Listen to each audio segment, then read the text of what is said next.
Manjen yo kulo hari iki.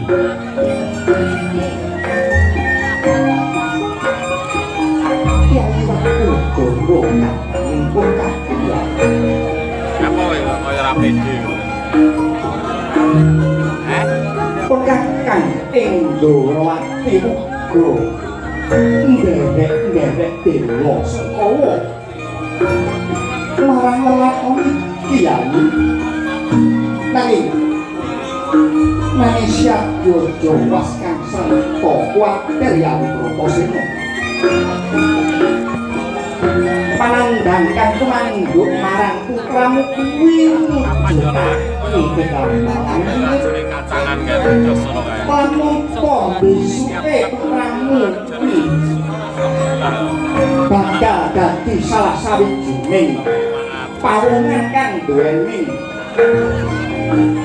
daya kekuatan kang linuwih ya di Werkudara. Katitik apa? Isih jedabang wae. Putramu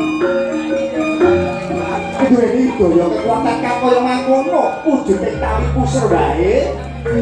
Ora ana ditugel nganggo srana gaman ka ana. Prenggo tadi kene. Lah. Kuwi lho ya.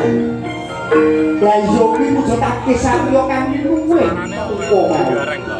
wis yo iki aja kebak panalongso ayo bebarengan nuwun gedhonga